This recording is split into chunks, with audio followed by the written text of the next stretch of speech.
Shetty, who's the Executive Director and Group COO of Narayana Health, and Dr. Ballal of Manipal Hospitals joining in to discuss the hospital space in India and the kind of M&A we've seen recently. Viren, one of the trends which has also stood out within the hospital space is the interest from PEs within hospitals. We've seen deals such as Manipal, Temasek, TPG Care, KKR Max, just to name a few, even the likes of HCG, CVC Capital. What happens when a PE firm buys into a hospital company? Because eventually they do want to exit with higher returns. So how does that affect the operations? Are we going to see more deals coming in from the PE front when it comes to hospitals? PE funds chase yield more than anything else. They invest in sectors where they see some inefficiencies and underperformance, and they're able to increase the yield of the assets that they acquire, not just in healthcare, in most industries across the world. And the Indian private healthcare industry does owe a great deal of gratitude to a lot of the PE funds who first put us on this journey of become professionalized institutions. Because I'll just speak from our own experience. Prior to us bringing in professional investors, we didn't even have a proper accounting system. We had no idea of how much material was coming back and forth. We had no idea of how to generate bills on time, how to collect them.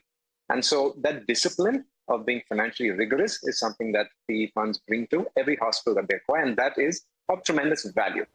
Of course, beyond the point, you're looking at a sense of maybe diminishing returns, which case if you are buying in to a healthcare group at a very high valuation and you're looking to 2x, 3x, or 10x that investment, it would mean that you would have to be a little more aggressive in the way in which you run your operations. And that is fine to an extent, because a lot of aggression does come from how you expand, how you grow, how you add beds, and are able to project a view of the future that could square with the reality of a market like India, which is growing very quickly.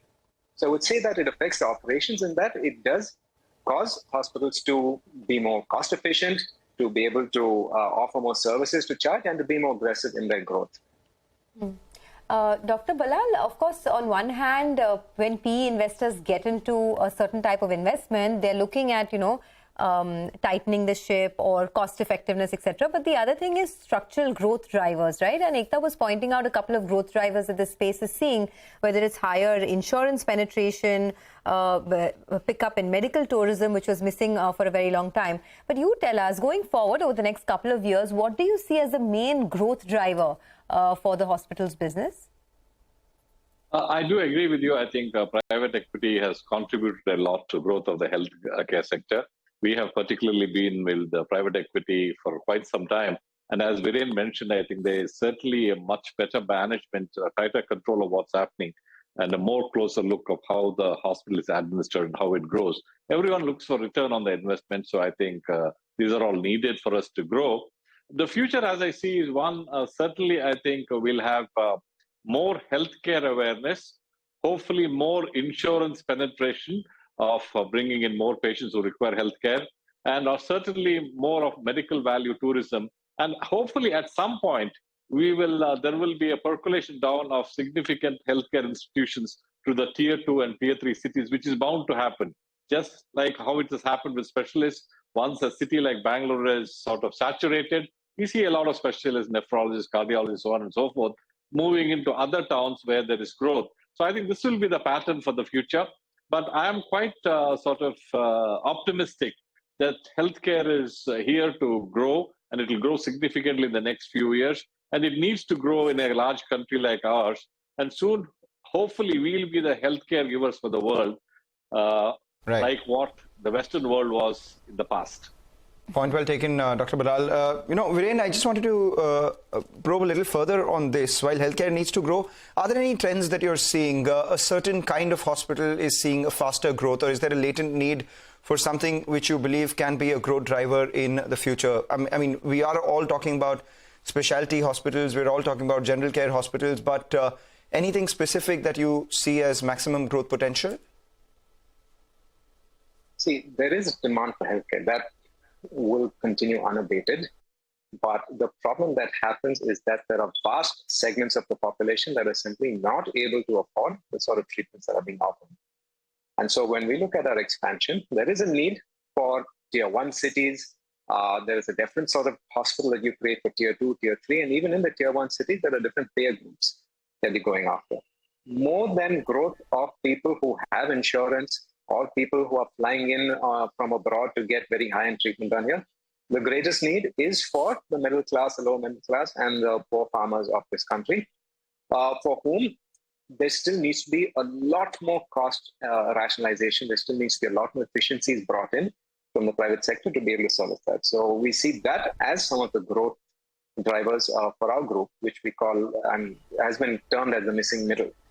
And so they need insurance, they need healthcare, they need primary care, they need preventative care, they need lab tests, all at a price that is much lower than what is being provided, even in our group today.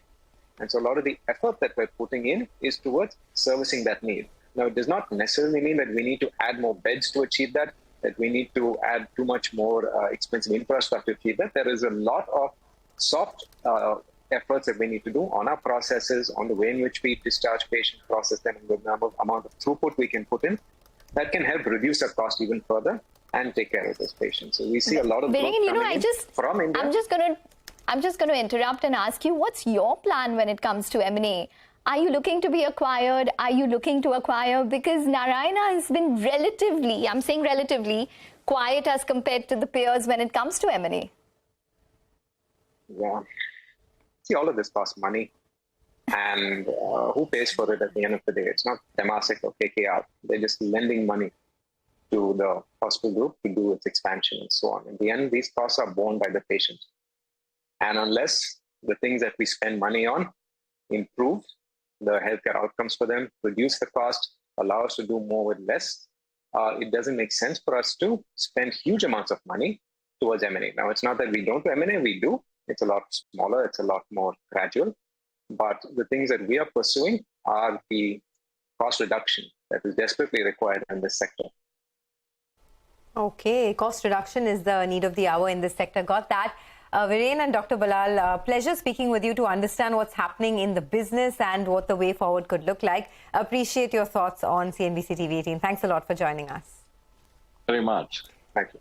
That's all we have in this edition of Medicine Box. Thanks for watching.